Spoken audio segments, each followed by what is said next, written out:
రాష్ట్ర స్థాయి బ్యాంకర్ల సమావేశంలో సీఎం చంద్రబాబు చేసిన కీలక వ్యాఖ్యలేంటి? ఎస్సీ ఎస్టీ బీసీలకు రుణాలపై ఏమన్నారు? టిడ్కో ఇళ్ల సమస్య పరిష్కారంపై చంద్రబాబు చేసిన కామెంట్స్ ఏంటి?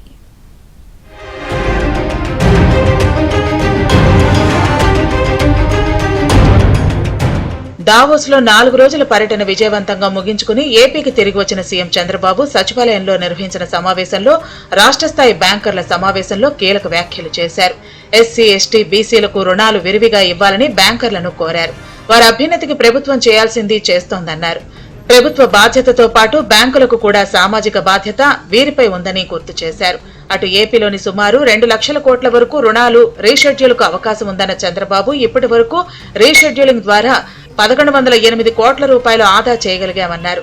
ఇప్పటి వరకు 49,000 కోట్ల రూపాయలు రీషెడ్యూల్ చేయడం ద్వారా ఈ సొమ్ము ఆదా చేశామని ప్రకటించారు. ఏపీలో ఏ ఒక్కరూ ప్రైవేట్ వ్యక్తుల వద్ద రుణాలు తీసుకునే పరిస్థితి ఉండకూడదన్న చంద్రబాబు వ్యవసాయం సహా ఏ అవసరం వచ్చినా బ్యాంకుల వద్దకు వెళ్లి రుణాలు తీసుకునేలా బ్యాంకింగ్ వ్యవస్థ పనిచేయాలని ఆదేశించారు. పునరుత్పాదక ఇంధన రంగానికి బ్యాంకర్లు విరివిగా రుణాలు ఇవ్వాలని కేంద్ర రాష్ట్ర ప్రభుత్వాలు ఈ రంగానికి అత్యంత ప్రాధాన్యత ఇస్తున్నామన్నారు. డిస్కంలు కూడా కౌంటర్ గ్యారంటీ ఇస్తాయని, కాబట్టి ఈ రుణాలను మరింత సరళీకరించాలని చంద్రబాబు కోరారు.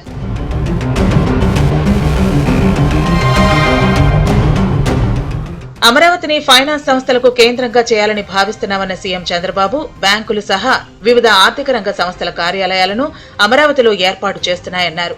15 బ్యాంకుల కార్యాలయాల ఏర్పాటుకు ఇటీవలే శంకుస్థాపన చేశామని, నిర్మాణాలు మరింత ఊపందుకుని త్వరగా పూర్తి కావాలని ఆకాంక్షించారు.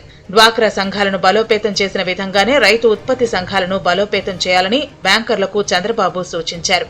టిడ్కో ఇళ్ల విషయంలో గత ప్రభుత్వం ఇచ్చిన హామీ అమలు చేయకపోవడం వల్ల లబ్ధిదారులు ఇబ్బందులు పడుతున్నారన్నారు. ఇప్పుడు ఆ ఇళ్లకు రుణాలు ఇచ్చేందుకు బ్యాంకర్లు అంగీకరించడం లేదన్నారు.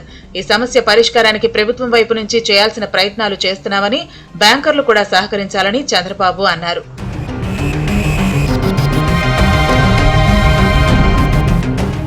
డ్వాక్రా గ్రూపుల బ్యాంకుల ఖాతాలపై 15 రకాల ఛార్జీలు వేస్తున్నారని, బ్యాంకర్లు ఈ ఛార్జీలను తగ్గించాలని చంద్రబాబు అన్నారు. భూ రికార్డులను ప్రక్షాళన చేస్తున్నందున గత ప్రభుత్వం 22A పేరుతో సృష్టించిన భూ వివాదాలు సమసిపోతాయన్నారు. ఇక భూ రికార్డులకు పూర్తి స్థాయిలో భద్రత, భరోసా లభిస్తుందని చెప్పారు. బ్యాంకర్లు కూడా బ్యాంకుల ఖాతాల కోసం QR కోడ్ విధానాన్ని ప్రవేశపెడితే బాగుంటుందని, ఈ విషయాన్ని ఆలోచించాలని చంద్రబాబు సూచించారు.